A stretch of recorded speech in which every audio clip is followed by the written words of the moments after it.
Hello and welcome to the CARFM's webinar for our virtual book launch of the Hearts of Freedom Stories of Southeast Asian Refugees, published in 2025 by McGill Queen's University Press.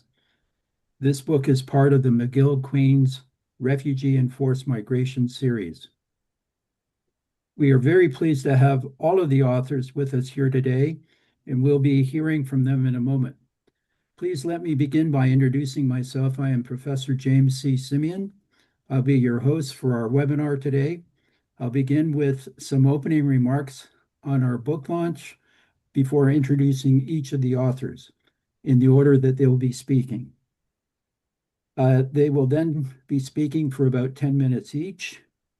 We will then have a Q&A for about 15 minutes, which will be moderated by my colleague, Professor Aziz Rahman. We will open the floor after that to provide you with an opportunity to ask any questions that you may have. Following the Q&A, we will thank our speakers and, of course, all of you for your participation in our CARFM's webinar. A word about the book. The Hearts of Freedom Stories of Southeast Asian Refugees is the latest publication of the Hearts of Freedom project that has been around for about a decade and that is involved in various initiatives that are disseminating and preserving the history of the single largest refugee resettlement program in Canada's history. To find out more about the Hearts of Freedom project and what it has done to date, please visit their website. The book, The Hearts of Freedom Stories of Southeast Asian Refugees, came out of one of their most important initiatives. Its oral history archive, which consists of 170 interviews of people who are refugees who came to Canada between 1975 and 1985. Those who were interviewed came from all parts of the country. Most of these interviews are the life experiences of those refugees who came to Canada after the fall of South Vietnam, the departure of the U.S. military, and the signing of the peace treaty at the end of the Vietnam War. Needless to say, this archive of video recorded interviews that documents the lived experience of so many Southeast Asian refugees that came to Canada during this important period in our country's history will prove to be an invaluable resource that will be drawn upon by researchers in years and decades to come. The book is in 5 parts and consists of a selection of the stories of those who came to Canada as refugees and how they adapted and resettled in their new country, Canada. The foreword to the book is by none other than the Right Honorable Joe Clark, former Prime Minister of Canada, who was so much a part of the Canadian government that first brought the Southeast Asian refugees to Canada. Let me provide a brief introduction to the 5 speakers in the order that they'll be presenting. One of our speakers hasn't joined us yet, but he has. Great. So the first is Peter Duschinksy, who is a retired Canadian Foreign Service officer who came to Canada in 1957 as a Hungarian refugee. He worked in various postings throughout his career, including Paris, Chicago, Cairo, and Budapest, and he is one of the founding members of the Hearts of Freedom project. Colleen Lundy is a distinguished professor emerita of social work at Carleton University. She's a former director of the School of Social Work and the Center for International Migration and Settlement Studies, and a researcher on many international research projects and the author of many academic books and articles. Michael J. Molloy is also a retired Canadian Foreign Service officer who has served in many postings abroad, including Japan, Lebanon, Uganda, Jordan, Syria, and Kenya. He also served as Canada's ambassador to Jordan and the special coordinator of the Middle East peace process in the Department of External Affairs. And following his retirement, he has taught courses at the University of Ottawa, and he serves currently as an adjunct research professor at Carleton University. Allan Moscovitch is a distinguished professor emeritus at Carleton University. He has served as the director of the School of Social Work and in many other different capacities throughout his career, including as the chair of the Ontario Ministers' Advisory Committee on Social Assistance Reform and as president of the Jewish Family Services in Ottawa. He is the author of many academic publications. And last but not least is Stephanie Stobbe, who needs no introduction to our webinar, as she's currently the president of CARFNS. She is a professor of conflict resolution studies and business at the Canadian Mennonite University in Winnipeg, Manitoba. Among her many accomplishments, she is also the author of several books and academic journal articles and the Lexington book series editor for conflict resolution and peace building in Asia. She is also the creator and curator of the Hearts of Freedom Stories of Southeast Asian Refugees museum exhibition that is traveling across Canada and abroad. And she was awarded the King Charles III Coronation Medal at the Senate of Canada. And without any further ado, let me call upon our first speaker, Peter Duschinksy. You're up. I'm up already? Yeah. All right. Well, I'll be Peter. talking about this book, but also its context within the history of Southeast Asia. 50 years ago, during the last days of April 1975, the decades-long Vietnam War, also called the American War, ended in victory for North Vietnam. It was a war that spread from Vietnam to Cambodia and Laos and took 4 million lives of all Indo-Chinese ethnic groups and 50,000 American soldiers, including some young Canadian volunteers who served with the US forces. Between 1954 and 73, Canadian diplomats served on the International Control Commission and the International Commission of Control and Supervision. During 1975, communist governments assumed power in the 3 states of former French Indochina. Between 75 and 78, close to 9,000, mostly Vietnamese refugees, were resettled in Canada. These were war refugees, military as well as business owners, professionals, government officials, and any others who were afraid of the North Vietnamese. Most led by sea on South Vietnamese Navy boats, some by large freighters, some by small fishing boats. Some others used military helicopters that landed on US Navy vessels and were then dumped in the South China Sea. Our book, Hearts of Freedom, Stories of Southeast Asian Refugees, tells the story of these war refugees in part 2, quoting from oral history interviews with the refugees. One of the most touching stories is that of Nguyen Bui Thi, 9 months pregnant when she left on a terribly overcrowded Vietnamese freighter.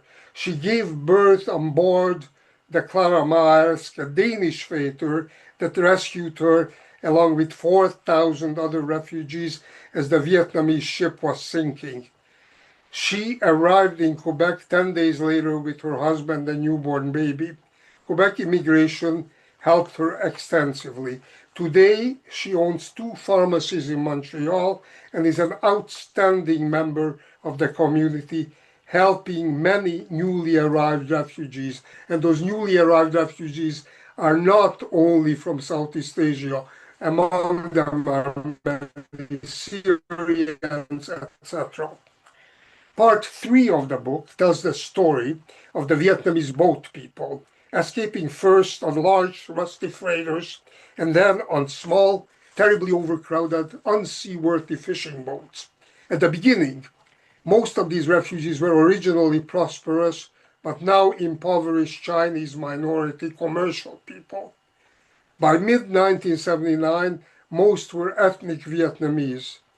International rescue efforts took off with the Hai Hong, a refugee freighter stuck in limbo near the Malaysian coast with 2,600 Vietnamese refugees on board in November 1978.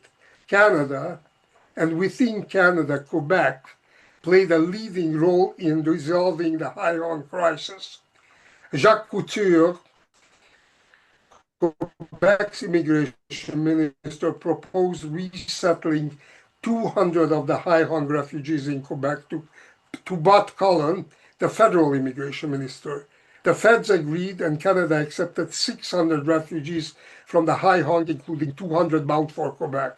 This started an international avalanche, and refugee receiving countries in Europe and the USA quickly accepted and resettled all the Hai Hong refugees.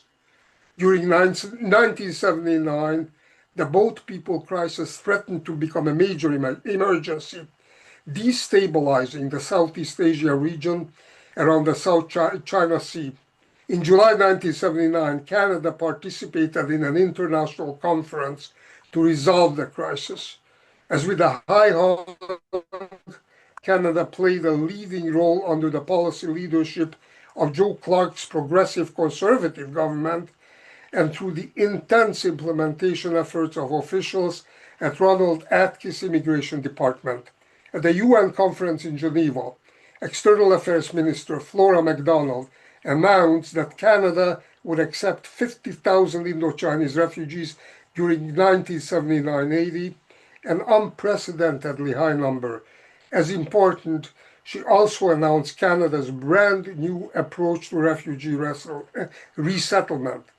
For every refugee resettled in Canada by the Canadian government, one refugee would be resettled by a volunteer Canadian private sponsor. An independent, non-government Canadian citizens.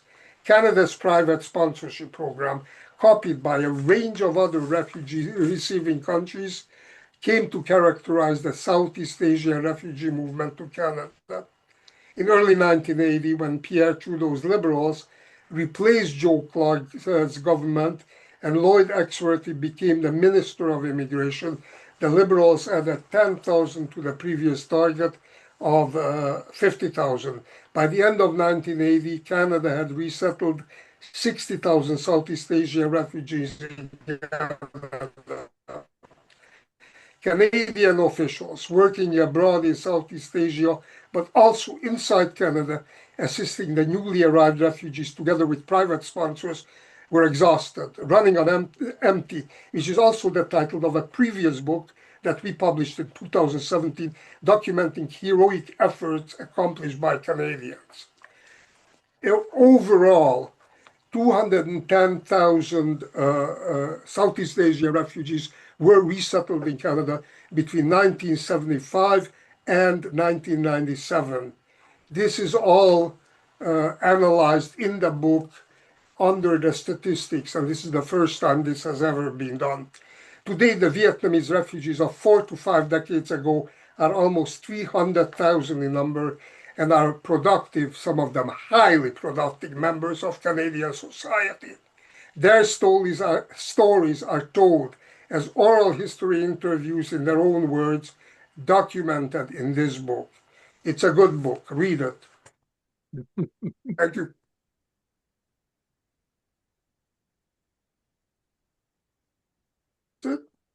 Thank you very much, Peter. Our next speaker is Colleen Lundy. I'm going to be speaking regarding the Cambodian experience. From April 17th, 1975 to January 7th, 1979, 3 years, 8 months, and 20 days, that campaign of genocide in Cambodia killed approximately 2 million people, 1/4 of the population.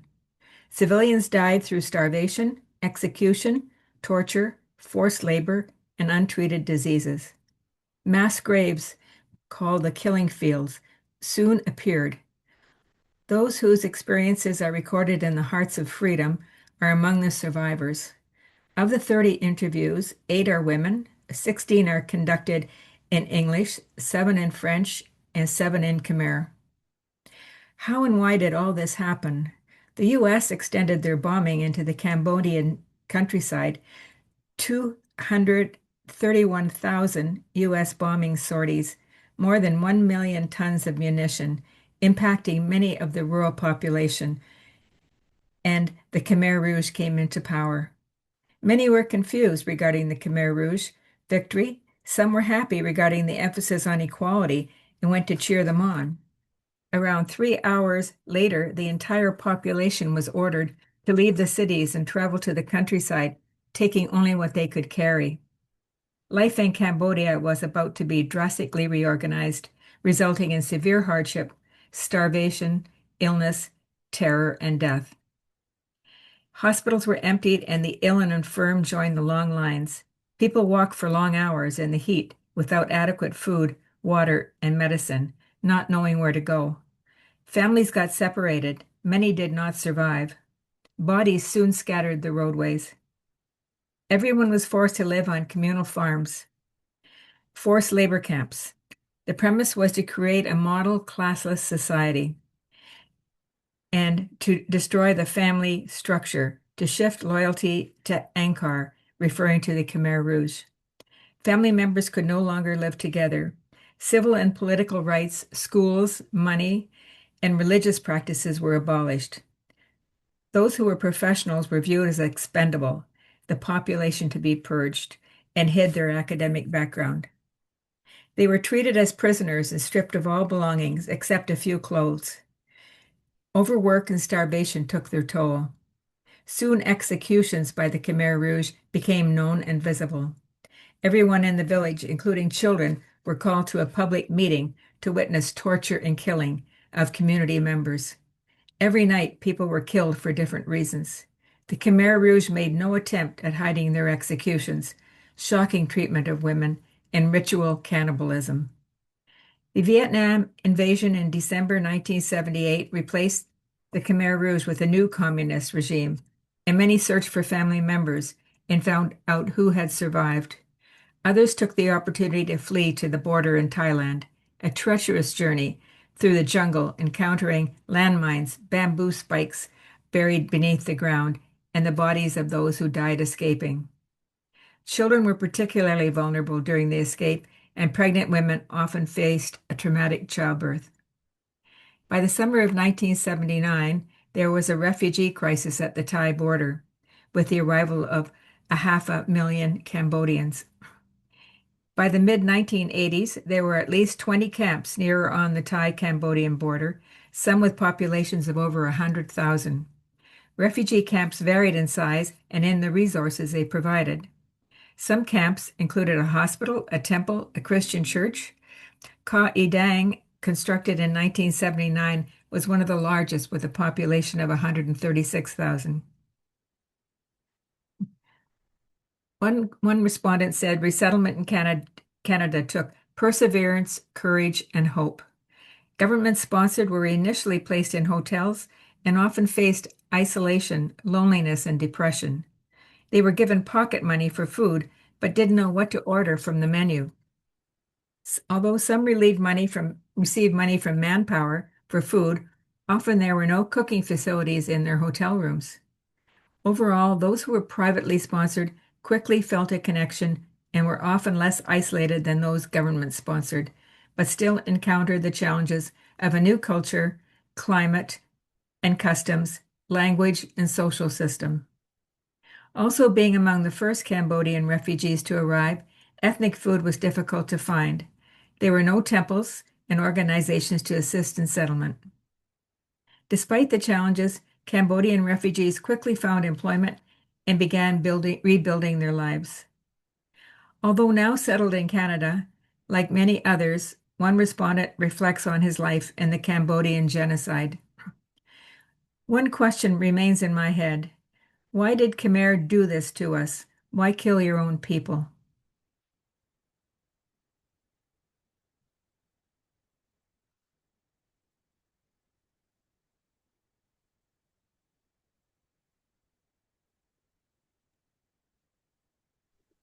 Thank you very much, Colleen. Mike Molloy is next. Mike, you have to unmute.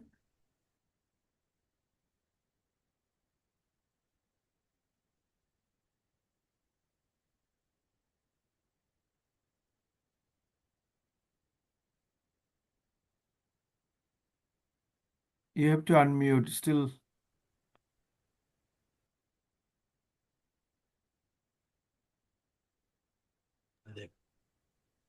After all that, I'm going to make a suggestion, James. Rather than interrupt the flow where we've gone from Vietnam to Cambodia, may I suggest that Stephanie speak next so we get all that out on the table, and then James and I, or rather, Allan and I can finish it off? Would you mind? Not at all. Great. Thank you. Yeah, I'll follow Colleen with the Laotian stories. I do have some photos that I would like to share, and hopefully this works. That you're able to see the photos on the screen. So, as mentioned by my co-authors, this is an oral history project that documents the migration of Southeast Asians to Canada. It's a story that is told by 145 Canadians of their journey through a time of political unrest, change, and violence in Southeast Asia, and escaping that by traveling to other Southeast Asian nations. From these countries, over 210,000 of them were resettled in Canada and told us of their experience. This is also my story. I was born in Laos and escaped to Thailand after the end of the war as a young child. Part of growing up for me was in Thailand in a refugee camp. I remember it well, even though it happened over 40 years ago. I remember being accepted to Canada with my family and being brought to the Naga Las Vegas Hotel in Bangkok for processing before we flew to Canada. Canada was cold and I had never seen snow, but I still wanted to take off my shoes and run into the snow and ice. You only do this once. Many Canadians share my story. They came from elsewhere and immersed themselves in a new life. Immigration is a difficult topic in today's world, and it's important to share the history of these resilient people from Southeast Asia to show that immigration can be successful. I will be sharing the Laotian stories from the book. Laos is a different place now than it was during the war. For one, there are tourists everywhere. For those of you who have been to Laos, you'll know that the country is incredibly beautiful. The people are friendly and easygoing. The atmosphere is relaxed. It's one of my favorite places in the world. But 50 years ago, it was a different place. The Vietnam War, the civil war between North Vietnam that supported communism and South Vietnam that supported democracy, led to approximately 2 million deaths and spilled over into neighboring countries of Laos and Cambodia. In the 1962 Geneva Accords, the Vietnamese and Americans signed a neutrality agreement over Laos, promising not to have troops in the country. They both broke the agreement. It's estimated that over 500,000 Vietnamese troops crossed the border using the infamous Ho Chi Minh Trail to support their war efforts.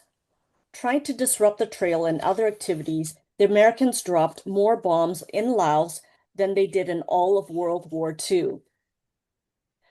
During the Laos Secret War, between 1964 and 73, the Americans dropped over 2 million tons of bombs on this country.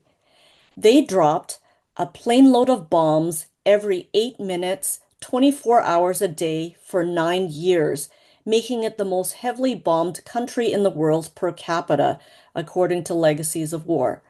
Today, there are still unexploded ordnances and landmines. The violence in Vietnam was a public face of the war, but the Laos Secret War and the Cambodian genocide were part of the 3 million people who fled Southeast Asia and resettled in third countries.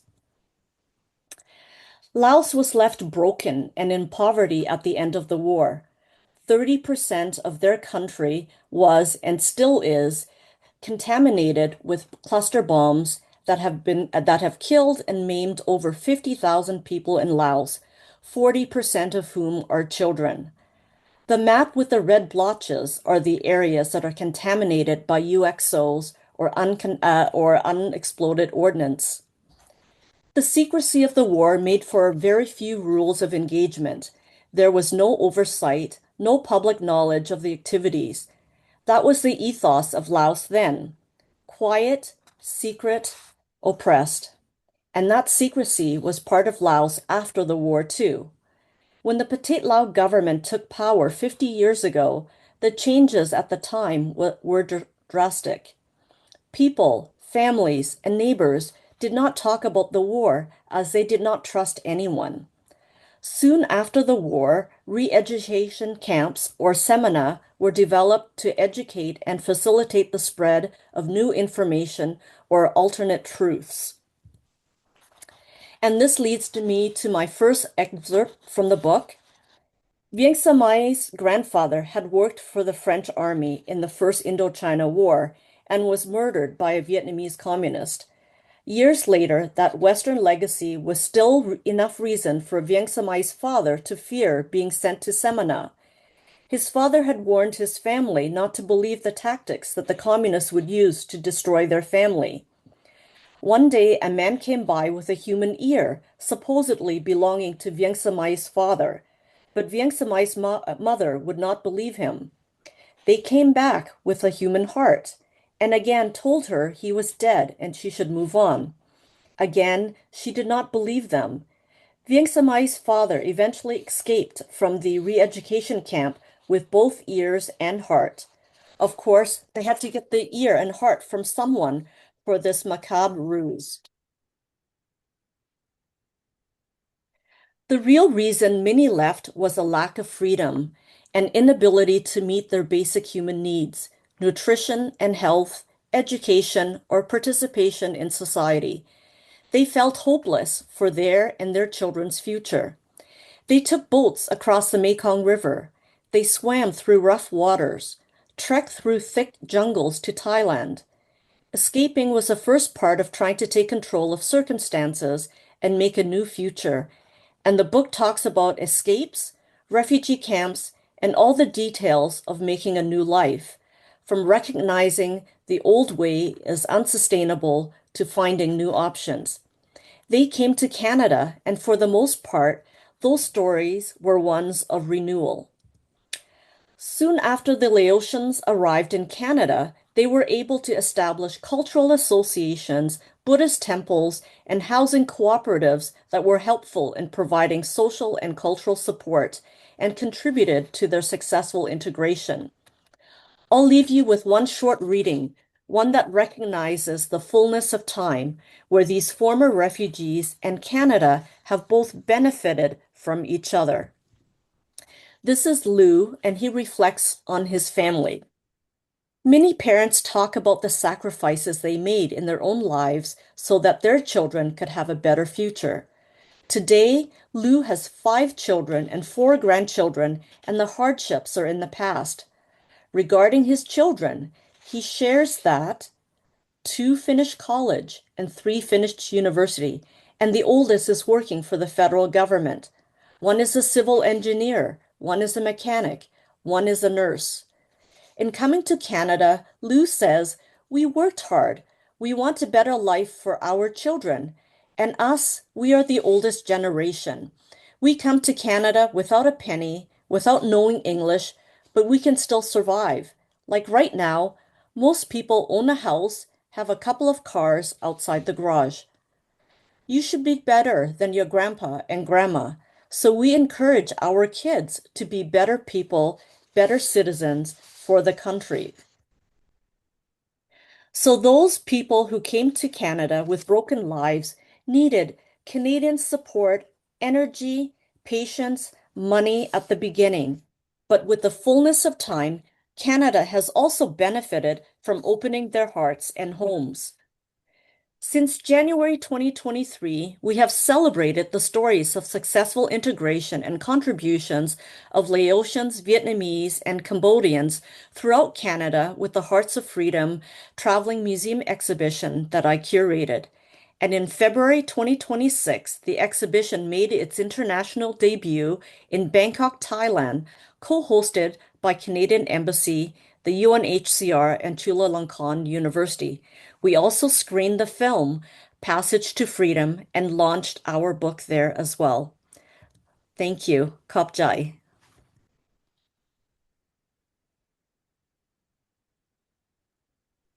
Thank you very much, Stephanie. Michael Molloy. Am I still on? Yes. Okay, I would just like to make some comments about the book. Uh, the We waited a long time for the universities to pick up the story, but since they didn't, we decided we'd tell it ourselves. Uh, and I think I had an experience last weekend where I encountered a guy by the name of Ian Hamilton, who was the hero of the rescue of the people on the High Hong. Ian is about to turn 90. And it just struck me that this is another example of the the people who lived through this process, either from facilitating from the Canadian side or experiencing uh, refugeehood and resettlement themselves. The whole generation is passing away, and I think it's really important that we manage to capture as many stories as we did before it went. The book itself is really unique. First of all, it's the first one that I'm aware of that actually deals with all three refugee communities: Vietnamese, Laos, and Cambodian. It's also the first one that looks at the experiences right across the country, as opposed to focusing on a province or even a region within a province, as some of the earlier stories have done. And it's unique because where possible, we tell the story in the words of the people themselves. That's a hard way of doing things, I must say. Having watched my co-authors struggle with the difficult business of pulling the right phrase or the right sentence or the right story out of a videoed interview, not the easiest way to do this, but I think it gives the book immediacy. The book is also interesting because we see samples and examples of the differing experiences of people who were government sponsored in those days, which basically meant being put in a hotel and given a bit of money and not much else, as compared with the private sponsorship program, where people immediately acquired the social capital of often of a whole parish or congregation, and the difference that that made. And then we also deliberately zero in on a couple of cases where people were sponsored by their families, because one of the things that came to light as we did the book was that over 50,000, I think it's all close to 55,000 Vietnamese and Cambodians came directly to Canada through what the UN called the Orderly Departure Program, and what we simply called the Family Unification Program. But that added 55,000 people to the total, and that has never been picked up. The other thing that's interesting about it is you see the differing experiences of people who were sent to the big cities versus those who were sent to small towns or even rural areas, and the special problems that for people who end up being the only Asian in the town of Puskupi or someplace like that, and the decisions that ultimately come out of that in the majority of cases to pick up and go somewhere else. The this the, Going the oral history route has enabled us to kind of, in some ways, get into the minds and memories of the people that we were studying. And I just have a couple of observations about it. First, these people, whether they're Vietnamese, Cambodian, or Laotians, really loved their countries. I mean, it comes through over and over again. And they didn't leave for fun. They left because of the murderous conditions imposed on them. And over we hear they thought that they could die while trying to escape, and of course many did. But they felt death was certain if they stayed where they were. So they left not because they hated their country, but they hated the regimes, and more importantly, they feared the regimes. Second, we get some insights into why people came to Canada. For those who were French speakers, there were two obvious choices, Quebec or France, and many went to France. But particularly in the first wave, we received a lot of Francophone speakers that ended up in Quebec. Some talk about how they decided to come to Canada, about which they knew almost nothing, because the Canadians got there first and offered them a ticket. And others came because are very, very vocal in saying they felt that the Americans had betrayed them, and they didn't. There was no way they wanted to live in that country. And finally, as I mentioned before, over almost, well, 55,000 came simply because they already had refugees. And in a program that ran from 1975 to 1997, there was an awful lot of family unification as the first waves of people turned around and sponsored their families. And the importance of being able to reassemble your family in Canada is noted time and time again in the testimonies of the people that we interviewed and we discuss in the book. Another interesting thing is to look at what the challenges actually were. And it's pretty clear that if they didn't arrive here with English or French, that was particularly for adults, that was the big challenge. For the kids, it's over and over again we hear them being, at 2 years in, they're speaking the Queen's Canadian, French or English. But for those who arrived as adults or even as older teenagers, the struggle to learn the language was really quite formidable. In addition, climate, of course, Stephanie running out in her bare feet in the snow to experience cold directly herself. Not too many people did that, of course. But the food, they comment on the terrible Canadian food, the blandness of it, the difficulty of getting rice. We get occasionally the statement saying, Uncle Ben's is not rice, instant rice is not rice.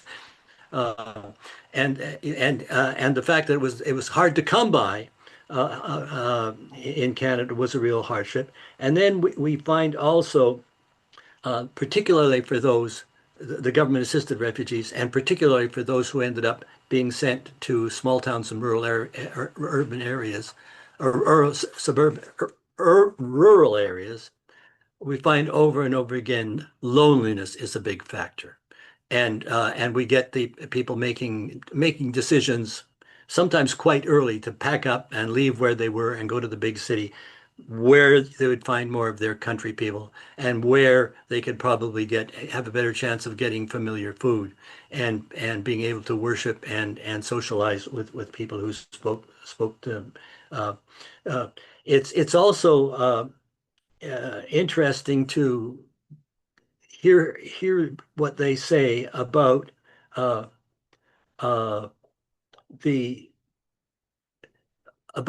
business of becoming Canadian. And we don't hear that in the testimonies about that, is at what stage people begin to struggle with the fact that they want to be loyal Vietnamese or Laotians or Cambodians, but they're requiring a new love. And they are and over and again we get different accounts from people who say, well, we will never actually be Canadians, we're going to always be Vietnamese, to people who say, the moment I got that visa, before I even left Asia, I felt I was a Canadian, and all sorts of spaces in between there. And the final thing I would the final but one thing I would mention is you get this, you see these same individuals going from victims to people with real agency. Time and time again, you see people making brave, rational decisions about what to do next. Well, the kids are college age. We got to move from Lethbridge to Edmonton, so it'd be easier for them to go to school. Those sorts of things, where people really took control of their lives, and many of them couldn't wait to get away from the sponsors so that they could actually be totally in control of their own lives. That's not we don't get any, except in Stephanie's case, we don't get very many instances of bad sponsors, but we get people really wanting to take control of their lives, and we see that over and over again. And the final thing that I would talk about is the importance of creating their own institutions. And they very quickly learned that there was something called multiculturalism in Canada, and they got that notion when they decided in whatever town it was that it was, they wanted to set up their own association. And the next thing they know, the manpower people at the door saying, "Well, we've got money to help you do that." And I think for people's social well-being and for their mental well-being, the creation of those local those ethnic institutions was of critical importance and something that we should be well aware of as we think about our future policies. Thank you. Thank you very much, Michael. Allan. Hi, good afternoon, everyone.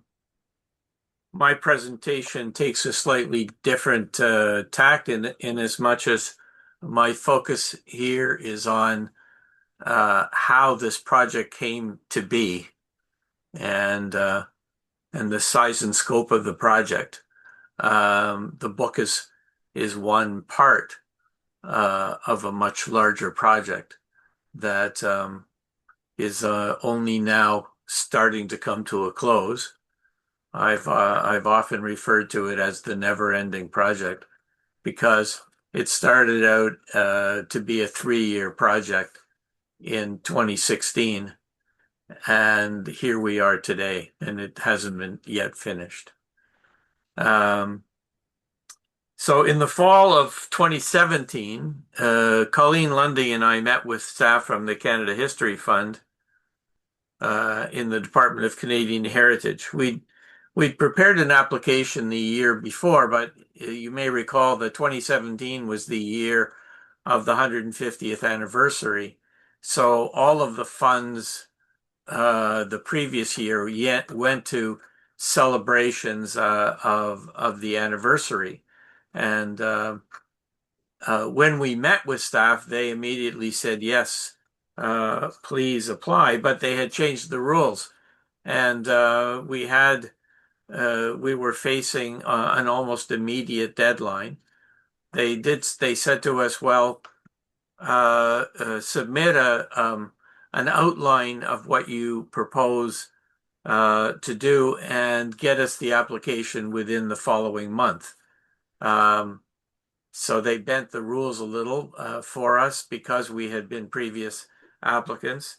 And we succeeded in getting all the material together, updating our application from the previous year and getting it in by the deadline that they gave us.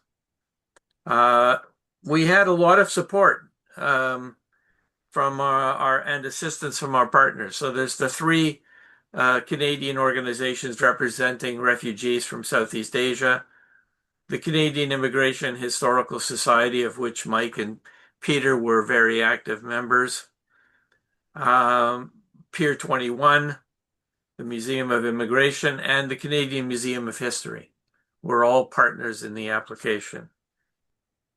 Our partners in the Canadian Vietnamese Federation were the original inspiration excuse me, for what became the Hearts of Freedom project. Once the project began, our partners provided many members of the management committee for the project. In the following spring, we received a letter confirming that we'd been granted about 70% of what we'd asked for. So it took us a few months to decide on what we could do with less than we'd requested. We ended up in the initial phase concentrating our activities in Montreal, Ottawa, Toronto. But as you'll see, we were successful in getting some additional funding to be able to extend the project, the interview across the country. And in the end, we did interviews in every part of the country. Our application was presented in 5 parts, which is the 5 pieces of the project. Completion of video interviews with refugees from the 3 Southeast Asian countries, and with Canadians who assisted them either in Southeast Asia or in Canada. Our intention was to interview across the country ensure that we interviewed both women and men and both French and English-speaking former refugees. So our intention was to ensure that we interviewed women as well as men and French-speaking as well as English-speaking refugees. Secondly, development of a website, and you'll find that under Hearts of Freedom, all one word.org. If you just put in Hearts of Freedom, you'll get up an Indonesian documentary film. And they unfortunately already had .com, so we took .org. So the website is there. Preparation of a documentary. We completed the interviews. We have the website. The third part was preparation of a documentary on the refugees who came to Canada with narration in both English and French. And we have the documentary, as several people have mentioned. It was completed by a retired documentary filmmaker named Sheila Petzold from Ottawa. I think everyone who's seen it believes she did quite a remarkable job in putting the work together. The French language narration was done by one of our interviewers, whose first language is French. She's a remarkable lady who spoke completely fluent English, French, and Vietnamese. The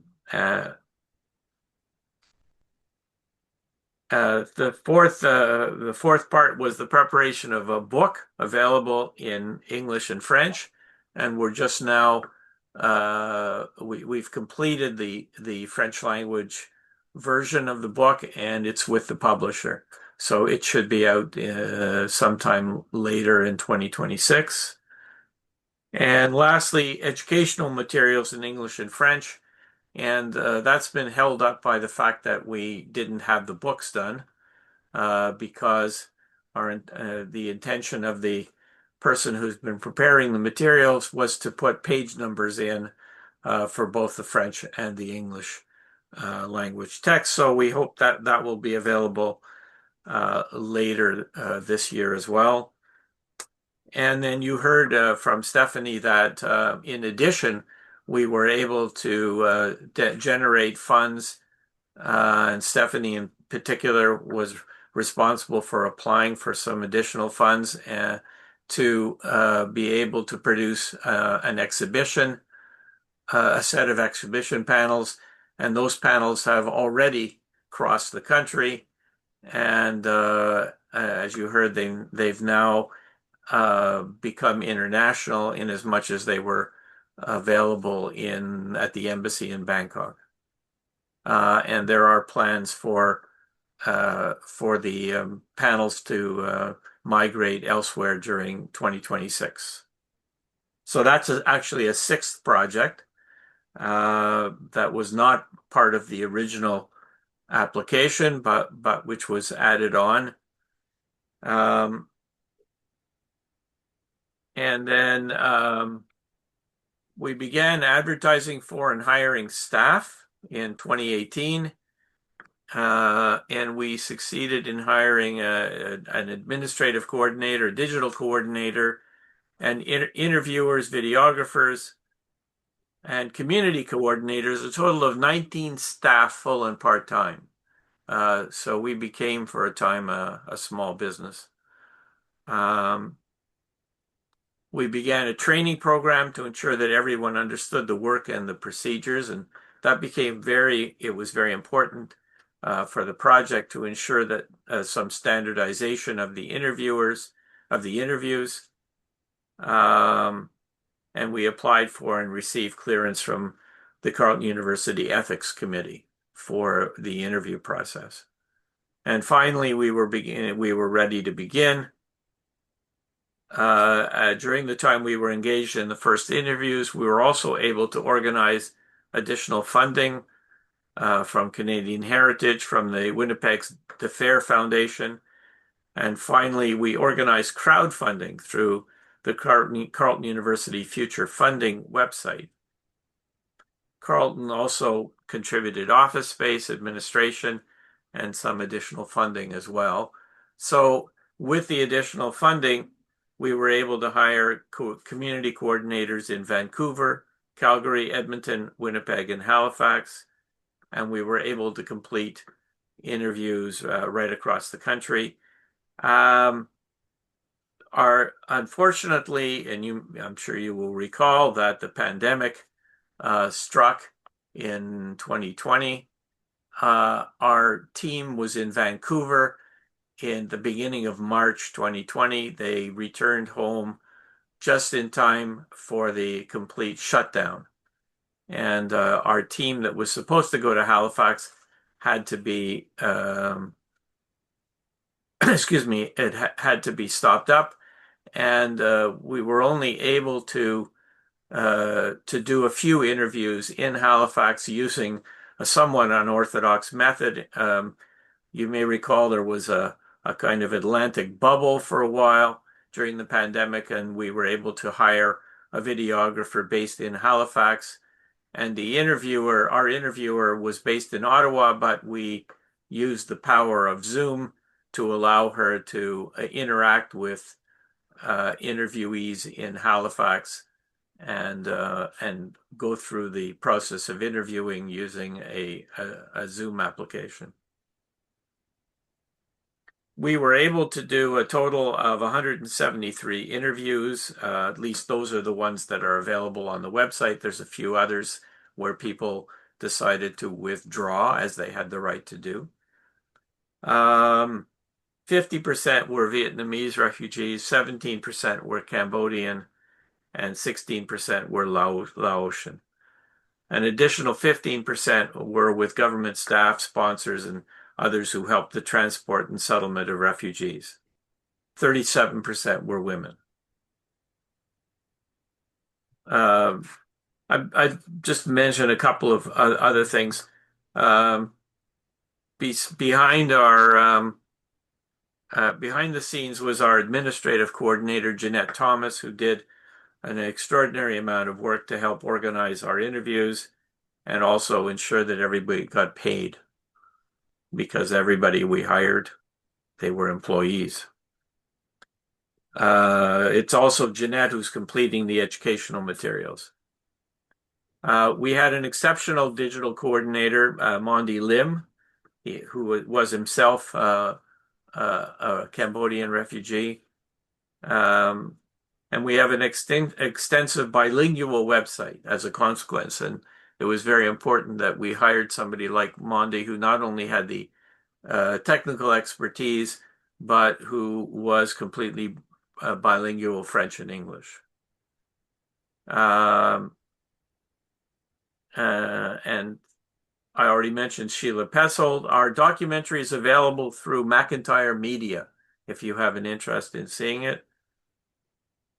And that's it. That's what I want to say about the project. Thank you very much, Allan. I'm going to turn things over to my colleague, Professor Raman, who will moderate the Q&A. Please put your questions in the chat, or if you're so inclined, you can unmute yourself and ask your question. Thank you, James. Okay, good afternoon, everybody. I'm Aziz Rahman. I'm an assistant professor of Department of Social Sciences at Texas A&M International University, and I'm very happy to be part of this webinar series of CARFEMs. Actually, we have listened to a lot of information and insights of learned speakers. So first, we actually would like to open the floor to the audience. If I can read any questions, I will share this, but I haven't seen any questions in the chat box